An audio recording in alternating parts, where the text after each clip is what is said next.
After conducting my research, I would consider Canada for the potential for both trade and investment if I were to begin an international business with them. Canada is very much similar to the United States. An example is that the dominant language, for instance, like the United States, Canada is an English-speaking country, and I feel that for both investment and trade, there won't be any language barrier that could possibly ruin any ties or contracts. Both countries can come to an agreement and should be able to carry out the contract in good standing.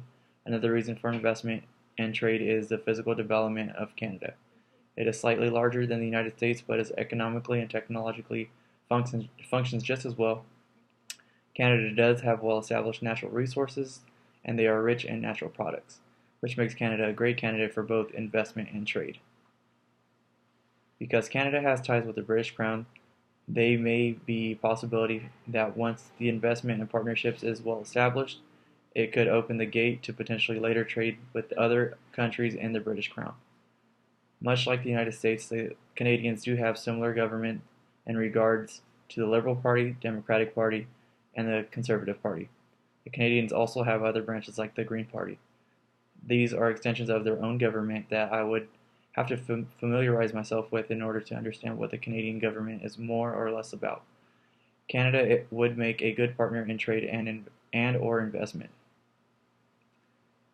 Canada is the northern North America, bordering the North Atlantic Ocean, the North Pacific Ocean, and the Arctic Ocean. It shares a single border with the United States of America. With that being said, it ranks Canada as the number 2 biggest country compared with Russia at the number 1 position. If we compare Canada to the United States is ranked 3rd. Canada is like the United States in regards to the size of population within its country. Canada has a population of 35,909,868 people. Canada is ranked 38th in the world as compared to China, ranked number 1 with 1,385,922,000 people. The United States are ranked 4th. Within the population of Canada, there is a dominant age structure between the ages of 25 to 54 at a 40% of the population. According to the CIA, the World Factbook, Canada has a parliamentary democracy, a federation, and a constitutional monarchy. Every country has their own type of government or unique rules on how to pass bills and coming to an agreement on the variety of topics of concerns.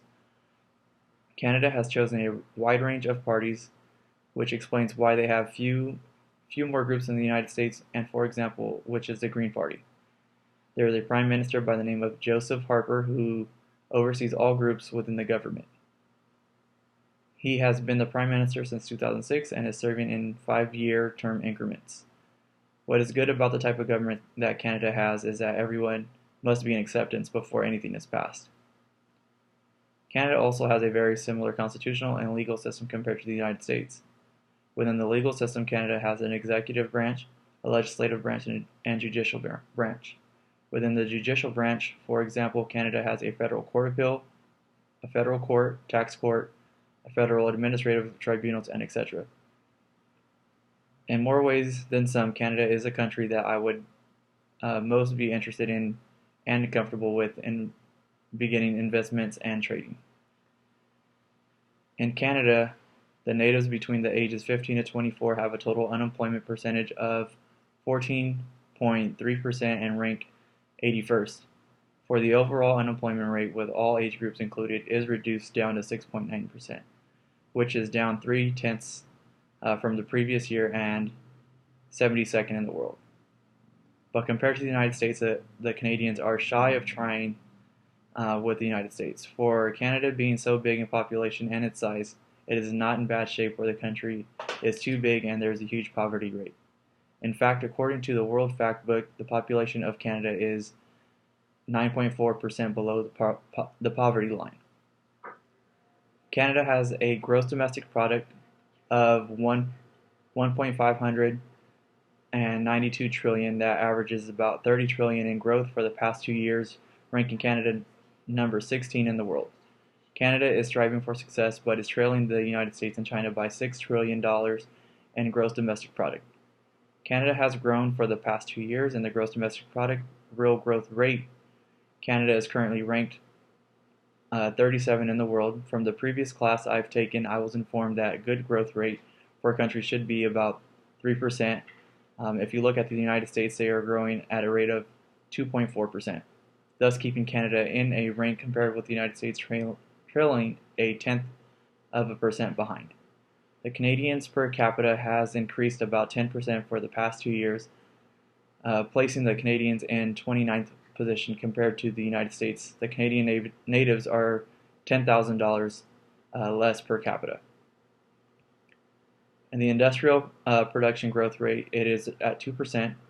It is ranked 132nd in the world. The current account balance is down about 10 billion from the previous year and is ranked 190. According to the website international.gc.ca, Canada's top 5 trading companies are the United States at 73%, United Kingdom at 4.2%, China at 3.7%, and Japan at 3.38%.